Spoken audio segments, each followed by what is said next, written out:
All right, let's just dive right into this explainer. Today, we're tackling the high stakes reality of building a lasting, actually lucrative career in real estate. We're going to look directly at the foundational traps that take really promising agents completely out of the game. And more importantly, we're going to break down the specific removal strategies you need to employ to outlast the competition. So, if you're focused on building a sustainable business rather than just some fleeting side hustle, you are definitely in the right place.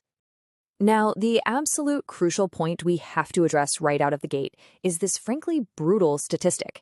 87% of real estate agents fail within 5 years. Let that sink in.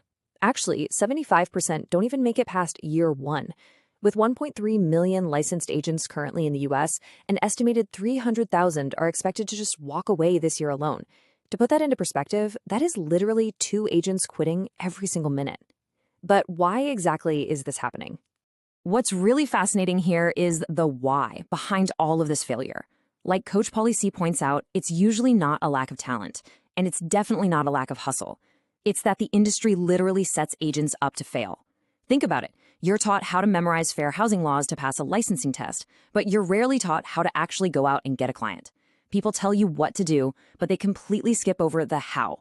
So we're going to fix that right now by breaking down the 10 specific reasons agents fail and exactly how you can remove those obstacles.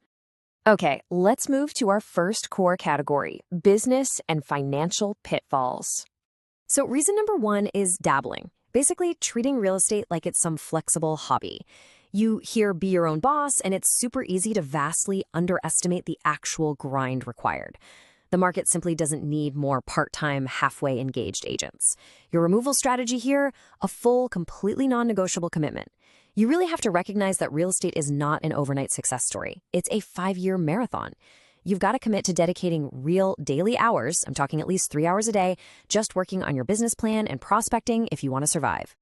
Reason number two is a huge financial trap, splurging commission checks as if you're still cashing a predictable bi-weekly salary. Let me tell you, unpredictable income will absolutely destroy careers if you aren't careful. An agent gets a big check, they splurge, and then suddenly realize it might be months before another closing.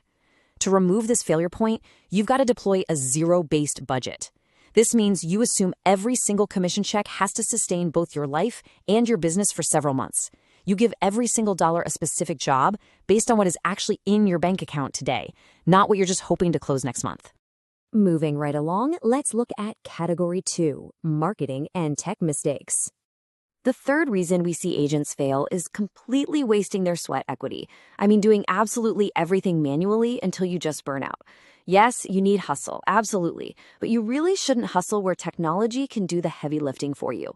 The removal strategy here is the strategic use of tech. Leverage a customer relationship management system, or CRM, to automate your lead nurturing. Use really cool tools like virtual staging to shine up your listings without physically lugging furniture around. Work hard for sure, but work smart by letting tech handle the tedious stuff so you can focus on actual human interactions. Reason 4 is pretty fundamental. It's simply not generating enough leads. Look, you only get paid when you close, right? And that requires hundreds of leads at the very top of your funnel. Underestimating your lead generation is fatal in this business. To stay in the industry, you have to intelligently invest in multiple lead generation streams. We're talking open houses, personal websites, social media marketing, the whole shebang. Treat this strictly as a numbers game, track your results religiously, and make data-driven decisions to keep that pipeline totally full. Then we have reason number 5, which is relying entirely on your sphere of influence, your friends and family. This almost always leads to exhausting that sphere within the first 6 months. It makes those Thanksgiving dinners feel forced and weird, and then suddenly you have no backup plan. The removal strategy is what we call farming. You target one specific local neighborhood, and you become the undisputed, trusted local authority there. You learn the market trends, the town ordinances, even the best local restaurants. You're planting seeds so that you become the absolute go-to expert when anyone in that farm decides it's time to sell. All right, that brings us to category 3, relational and skill gaps. Reason number 6 is the inability to carry a conversation past basic small talk. A lot of agents just don't know how to bring up what they do without sounding like a telemarketer or, honestly, feeling like they're begging for business. The fix for this is rigorous daily practice. You literally need to role-play your listing presentations, your buyer consultations, and your objection handling scripts for at least an hour a day, 5 days a week. You do this with a partner until the words just flow. You practice over and over so that when you're finally in front of a client, you aren't stuck thinking about what to say next. You're actually just listening to them. The seventh reason agents fail is prioritizing the process over the people. They kind of hide behind automated gimmicks, relying solely on the tech to do the work, and they just sit back waiting for leads to magically pour in. But the top-tier agents, the ones who actually survive, succeed by prioritizing genuine human relationships.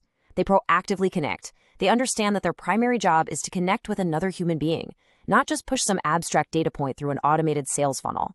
It's people over process, always. Finally, we're at category 4, mindset and educational hurdles. Reason 8 is letting your own insecurities win the day. We're talking imposter syndrome, the fear of rejection, and constantly comparing yourself to those picture-perfect Instagram agents who make it look so effortless. To remove this, you really have to treat your mindset as your core operating system. You must clear your own mental garbage, your doubts, your fears first. If you don't do that, you'll literally never have the energy or the clarity to help your clients navigate through their anxieties and objections. Remember, your energy walks into the room long before your words ever do. The 9th pitfall is basically a trap of arrogance, which is thinking your education ends the exact second you pass that licensing exam.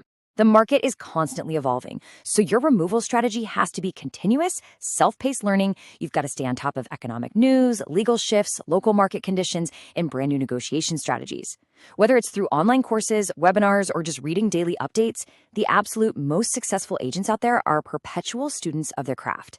And reason 10, which is perhaps the most profound of all, is retreating when things get tough. It's when your brain says, hey, don't make that call, and you actually listen to it. The reality of this industry is that the agents who stay aren't necessarily the most naturally talented ones. They are simply the ones who develop the courage to pick up the phone anyway.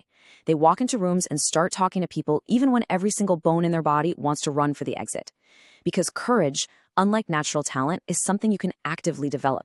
So here's the absolute crucial point I want you to take away from this.